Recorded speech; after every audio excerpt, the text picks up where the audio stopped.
Guys, my name is Karan Kapoor. I work as a real estate agent and I'm an economist by qualification.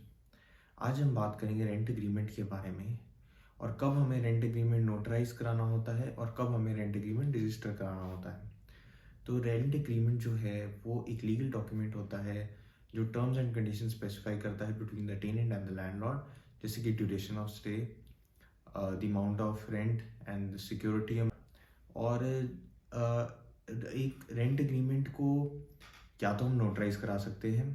Notarise क्या होता है, वो हम stamp paper पे उसे print करके एक पब्लिक नोटरी से अटेस्ट करा लेते हैं। तो पब्लिक नोटरी है वो वेरीफाई करती है दोनों पार्टीज़ की डिटेल्स, और यूजुअली ये जो होता है दोनों parties have to be present before the notary for it to be notarized. तो एक वेरिफिकेशन हो जाती है डॉक्यूमेंट की, और हम रेंट एग्रीमेंट को रजिस्टर भी करा सकते हैं। इस केस में हमें सब रजिस्ट्रार के ऑफिस में जाना होता है और हमें उसको प्रॉपरली ऑथेंटिकेट करना होता है। हम इस केस में हम स्टैम्प ड्यूटी भी देते हैं और रजिस्ट्रेशन फीस जो होती है वो भी देते हैं। तो ये जो है थोड़ा कॉम्प्लिकेटेड और थोड़ा सा ज़्यादा कॉस्टली प्रोसेस है। अब बात ये आती है कि कब हमें रेंट एग्रीमेंट को रजिस्टर कराना चाहिए और कब उसे नोटराइज कराना चाहिए। देखो, अगर तो रेंट एग्रीमेंट 11 मंथ्स की ड्यूरेशन का या उससे कम का है तो हम नोटराइज करा सकते हैं और then it is admissible in the court of law.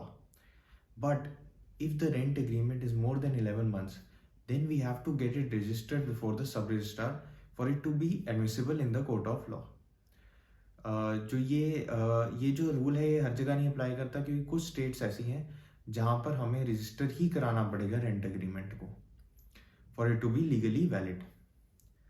अब मैं एग्जांपल लूँगा कि रेंट एग्रीमेंट को रजिस्टर कराना कि क्या खर्चे होते हैं चंडीगढ़ का केस लेके। अगर हम चंडीगढ़ का केस लें तो रेंट एग्रीमेंट की जो स्टैम्प ड्यूटी है that is 2% of average annual rent. तो अगर आपका 10,000 महीने का किराया है तो एवरेज एनुअल रेंट आपका हो गया 10,000 इंटू 12 इज इक्वल टू 1,20,000, और 2% ऑफ 1,20,000 हो गया आपका 2,400। तो 2,400 रुपये आएगा आपका स्टैम्प ड्यूटी चार्जेस, और 1% ऑफ एवरेज एनुअल रेंट जो है वो होगा आपका रजिस्ट्रेशन फी। तो 1% हो गया आपका 1,20,000 रुपये का 1% आपका आ जाएगा, दैट इज अराउंड 1,200 रुपये। तो अगर आप देखो 3,600 रुपये हो सकता है कोई नॉमिनल चार्ज एक आधा और हो, पर बेसिकली इतने से अमाउंट में आप रजिस्टर करवा सकते हो।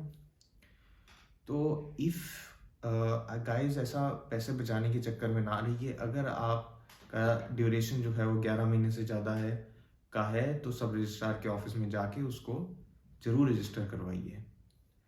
सो thank you guys and see you in the next video.